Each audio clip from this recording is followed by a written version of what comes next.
Wilayah Kabupaten Lampung Tengah terletak persis di bagian tengah dari Provinsi Lampung. Berbagai riwayat, hikayat maupun cerita-cerita rakyat berlatar belakang sejarah daerah telah pula mewarnai sosok Lampung Tengah.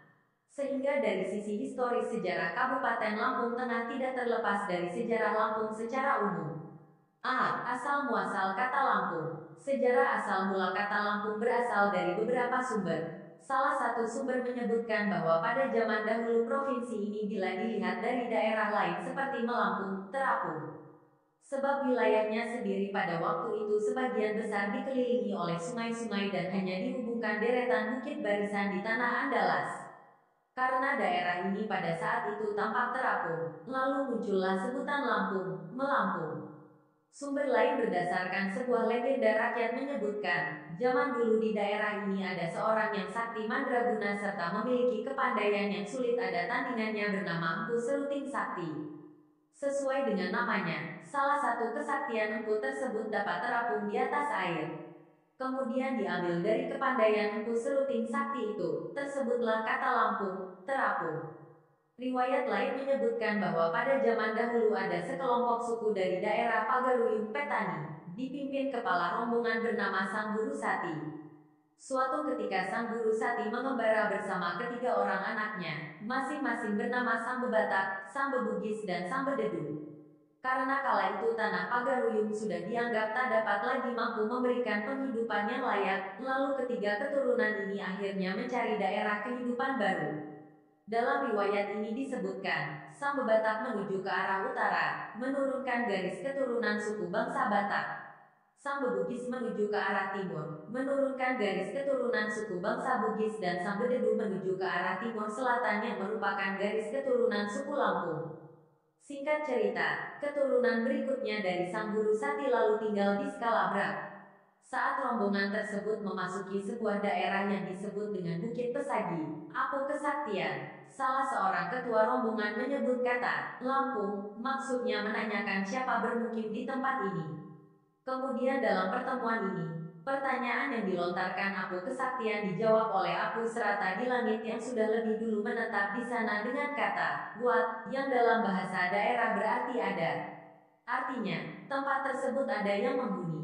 Karena terjadi selisih paham, kedua tokoh itu bersih tegang namun mereka akhirnya menjalin persaudaraan. Selanjutnya nama Lampung selalu diucapkan dan jadi nama tempat. Versi lain dari cerita rakyat Lampung yang penuturannya hampir sama dengan kedatangan Apu Kesaktian di Bukit Pesagi adalah cerita tentang Ompung Silamponga. Dalam kisahnya diceritakan, di daerah yang sekarang dinamakan Tapanuli, dulu terjadi letusan gunung berapi. Karena letusan gunung berapi itu cukup dahsyat, di tempat ini banyak penduduknya yang mati terkena semburan lahar panas serta bebatuan yang disemburkan dari gunung berapi tersebut. Namun, meskipun letusan itu sangat hebat, banyak juga yang berhasil menyelamatkan diri. Letusan gunung api di daerah Tapanuli ini menurut tuturannya membentuk sebuah danau yang kini dikenal dengan nama Danau Toba. Adalah 4 orang bersaudara, masing-masing bernama Ompung Silitonga, Ompung Silamponga, Ompung Silaitoa dan Ompung Sintalanga berhasil selamat dari letupan gunung berapi. Mereka berempat menyelamatkan diri meninggalkan tanah Tapanuli menuju ke arah tenggara. Dalam penyelamatan diri itu, keempat bersaudara tersebut naik sebuah rakit menyusuri pantai bagian barat Pulau Suwarnadwipa yang sekarang bernama Pulau Sumatera. Siang malam mereka tidur di atas rakit terus menyusuri pantai. Berbulan-bulan mereka terombang-ambing di lautan tanpa tujuan yang pasti. Persediaan makanan pun dari hari ke hari semakin berkurang. Keempat bersaudara ini juga sempat singgah di pantai untuk mencari bahan makanan yang diperlukan. Entah apa sebabnya, suatu hari ketiga saudara Ompung Silamponga enggan diajak untuk meneruskan perjalanan. Padahal ia pada waktu itu dalam keadaan menderita sakit. Mereka pun turun ke daratan dan setelah itu menghanyutkan Ompung Silamponga bersama rakit yang mereka naiki sejak dari tanah Tapanuli. Berhari-hari Ompung Silamponga tak sadarkan diri di atas rakit. Pada suatu ketika, Ompung Silamponga sadar begitu merasakan rakit yang ditumpanginya menghantam suatu benda keras. Saat matanya terbuka, ia langsung kaget karena rakitnya telah berada di sebuah pantai yang ombaknya tidak terlalu besar. Yang lebih mengherankan lagi, begitu terbangun badannya terasa lebih segar. Segeralah dia turun ke pantai dengan perasaan senang. Ia tak tahu sudah berapa jauh berlayar dan di mana saudaranya berada. Yang dia tahu kini telah mendarat di suatu tempat. Kemudian Ompung Silangponga tinggal di pantai tersebut. Kebetulan di pantai ini mengalir sungai yang bening. Pikirnya, disinilah tempat terakhirnya untuk bertahan hidup jauh dari letusan gunung berapi. Setelah sekian lamanya Ompung Silangponga menetap di sini, yang menurut cerita tempatnya terdampar itu sekarang bernama Kruing terletak di Kabupaten Lampung Barat. Ia hidup sebagai petani. Karena merasa sudah lama bertempat tinggal di daerah pantai, Ompung seorang diri akhirnya melakukan perjalanan mendaki gunung dan masuk ke dalam hutan. Suatu ketika tibalah ia di sebuah bukit yang tinggi dengan panorama yang indah. Pandangannya mengarah ke laut serta di sekitar tempat itu. Kegembiraan yang dirasakannya, tanpa sadar dia berteriak dari atas bukit dengan menyebut kata Lapung. Lapung dalam bahasa Tapanuli berarti luas. Keyakinannya, pastilah di sekitar situ ada orang selain dirinya. Dengan tergesa-gesa dia turun dari atas bukit. Sesampainya di tempat yang dituju, Ompung bertekad untuk menetap di dataran tersebut untuk selamanya. Ternyata apa yang selama ini diyakininya memang benar. Setelah cukup lama tinggal di sini, Ompung akhirnya bertemu dengan penduduk yang lebih dulu menetap di tempat ini dengan pola hidup yang masih tradisional. Tapi meskipun demikian, penduduk itu tidak mengganggu Ompung, bahkan di antara mereka terjalin tali persahabatan yang baik.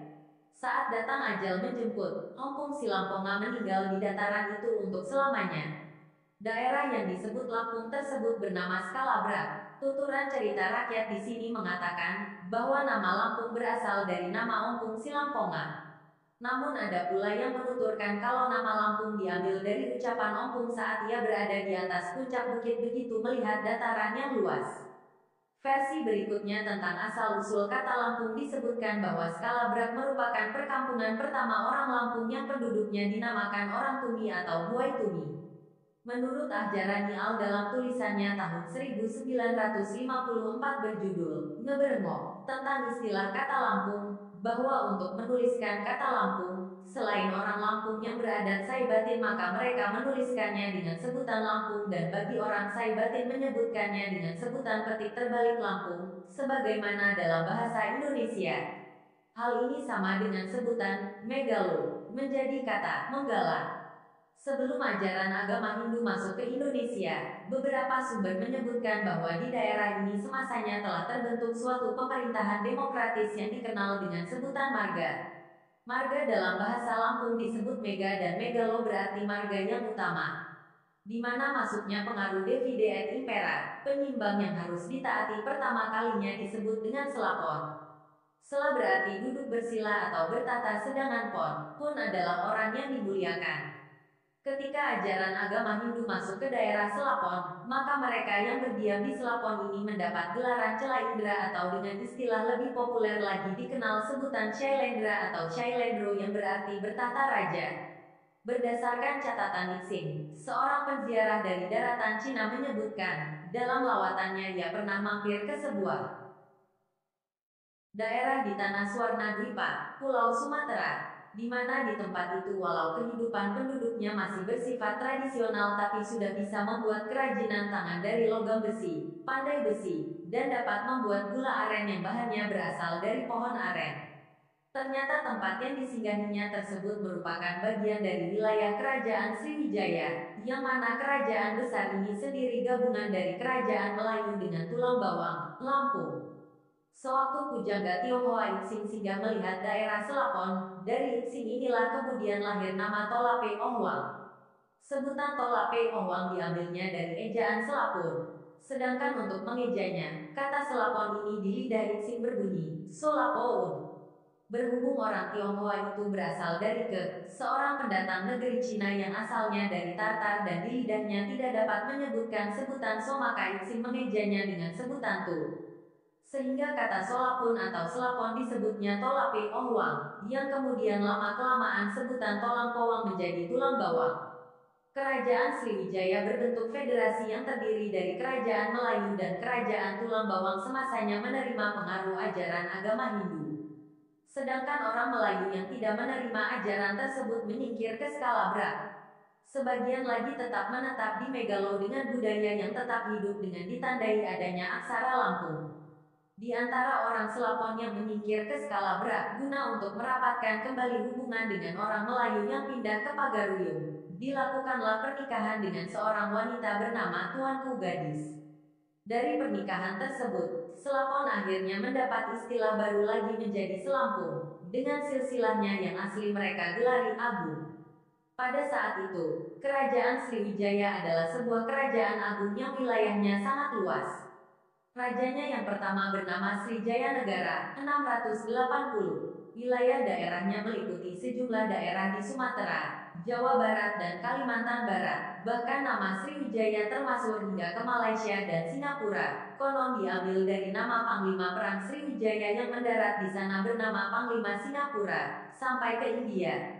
Kemasyhuran Kerajaan Sriwijaya di tanah air meninggalkan beberapa bukti kejayaan. Di antaranya sebuah candi di Muara Takus, Provinsi Jambi yang dikenal dengan Candi Muara Takus, makam raja-raja di Bukit Siguntang, Bukit Besar Palembang, Sumsel serta sejumlah prasasti, batu bertulis, yang berada di beberapa tempat, seperti Prasasti Kedukan Bukit yang ditemukan di Palembang, Prasasti Talang Tuo di Palembang, Prasasti Telaga Batu di Palembang, Prasasti Bom Baru di Palembang, Prasasti Kota Kapur di Pulau Bangka, Prasasti Karangbrahi di Jambi, Prasasti Palas Pasemah di Lampung Selatan dan Prasasti Nalada di Museum Nalada di India.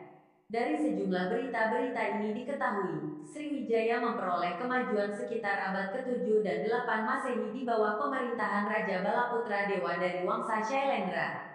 Kemajuan-kemajuan itu, diantaranya, membentuk armada laut yang kuat sehingga memberikan kemudahan bagi para pedagang untuk singgah dan berdagang dengan aman. Kapal-kapal dagang Sriwijaya berlayar hampir ke seluruh pelabuhan di Asia, memberikan kesempatan pada putra-putri Indonesia untuk belajar sampai ke India, perguruan tinggi Nalada. Kerajaan Sriwijaya mengalami kemunduran pada sekitar abad ke-11 Masehi. Lemahnya kerajaan yang sempat jaya ini dikarenakan mendapat serangan dari kerajaan Kola pimpinan Rajendra Chola tahun 1025 dan munculnya kerajaan Kediri yang mengadakan ekspedisi Pamalayu ke Sumatera. Dari beberapa keterangan diperoleh bahwa kata Lampung telah berulang kali mengalami perubahan. Semula sebelum Hindu dari India masuk ke Nusantara disebut Selapon. Setelah Hindu masuk mendapat gelaran Celaindra atau Cailendro. Abad keempat oleh Utsing disebutkannya Tolape Owang, tulang bawang. Abad ke-7 di masa Tuanku Gadis mendapat gelaran Selampung yang kemudian menjadi sebutan Lampung.